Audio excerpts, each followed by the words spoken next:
오늘 사건 상황실에 전해진 화제의 뉴스입니다. 검문에 불응한 채 도주한 차량이 실탄 3발을 맞고도 30km가량 더 달아났습니다. 타이어가 터진 채 달리는 도주 차량.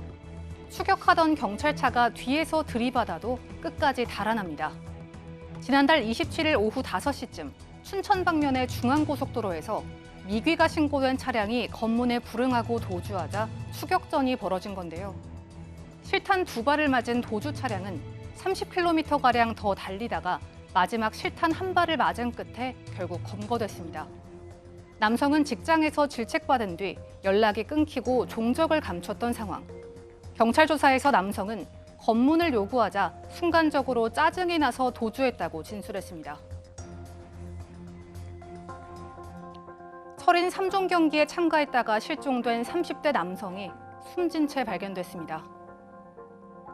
지난달 29일 난지 한강공원 인근 한강에서 열린 철인 3종 경기에서 수영을 하던 도중에 실종된 남성. 오늘 오전 7시쯤 서울 마포구 월드컵대교 인근 한강 무리에서 시신으로 발견됐습니다.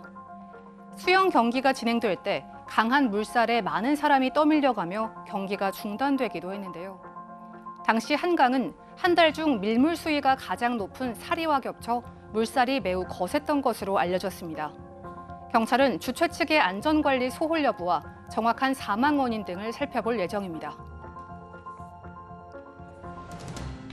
홍대 일본인 여성 폭행 사건의 가해자인 30대 남성이 구속 상태로 재판에 넘겨졌습니다. 남성은 지난 8월 23일 서울 마포구 홍대 인근에서 지나가던 일본인 여성을 폭행하고 모욕한 혐의를 받는데요. 검찰은 어제 이 남성을 상해와 모욕 혐의를 적용해 구속 기소했습니다. 검찰은 남성이 전과가 있고 폭력 혐의 등으로 실형을 선고받은 누범 기간에 범행을 저질렀다고 밝혔는데요. 덧붙여 불특정 여성을 상대로 범행했다는 점까지 고려해 재범이 우려된다고 영장의 이유를 밝혔습니다. 불이 나지도 않았는데 방화 셔터가 내려와 등교하던 초등학생이 깔려 중태에 빠졌습니다. 어제 오전 8시 30분쯤 경남 김해의 한 초등학교에서 갑자기 작동된 방화 셔터에 초등학생이 목이 끼었다는 신고가 접수됐는데요. 피해를 당한 학생은 먼저 가던 친구를 따라 셔터 밑을 지나가다가 어깨에 맨 가방이 걸리며 사고를 당했습니다. 병원으로 옮겨진 피해 학생은 아직까지 의식불명 상태인데요. 당시 등교 시간에 12개의 셔터가 일제히 닫혀 하마터면 대형 사고로 이어질 수도 있었던 상황. 학교 측은 방화 셔터 버튼에 문제가 있었고 이를 조작하는 과정에서 사고가 났다고 밝혔습니다. 지금까지 사건 상황실이었습니다. 이런 일도 발생하는군요. 이제 방화 셔터가 이제 내려와가지고 초등학생이 이제 사고를 당했는데 실수에 의해서 벌어진 일이라고 합니다. 예, 지금 현재 경찰이 수사를 진행 중에 있고 조사 내용에 따르면 말씀하신 대로 어처구니 없는 너무나 단순한 실수로 지금 초등학생이 중태에 빠지는 사건이 벌어진 것인데 사건이 벌어진 날 밤에 야간 당직을 서던 경비원이 지나가다 보니까 당직실 방화 셔터 계기판에 원래 파란불이 들어와 있는 게 정상인데 파란불이 들어와 있지 않았던 모양입니다.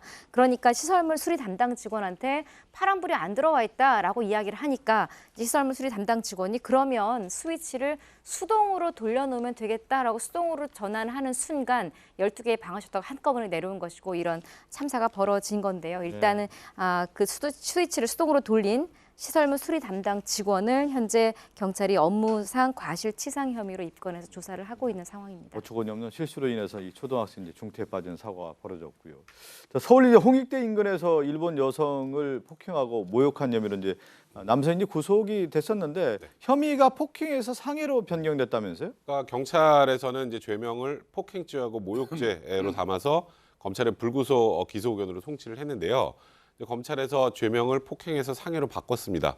바꾼 이유는 이제 아마도 그 전에도 진단서가 제출이 돼 있었는데 이게 폭행을 통해서 생긴 상해인지 아니면 폭행과 좀 무관하게 생긴 상해인지가 여러 증거 자료를 좀 취합하는 그 전 과정에서 이제 경찰 입장에서는 이제 폭행으로 볼 여지가 많았다고 했습니다만 검찰이 다 분석해 본 결과 폭행보다는 상해로 보는 것이 더 적합하다고 판단을 했고 그래서 제명을 상해와 모욕으로 이제 바꿨고요. 네. 또 아까 그 사건 상황실에서 얘기가 나왔던 것처럼 이제 사고를 뭐 그 전에도 또 실형을 한번 선고받던 전례도 있고 그게 또 누범 기간 중이었기 때문에 구속영장 청구가 좀 필요하다는 판단에 영장을 청구하고 발부가 된 것 같은데 예. 일단 폭행과 상해는 하늘과 땅 차이입니다. 그러네요.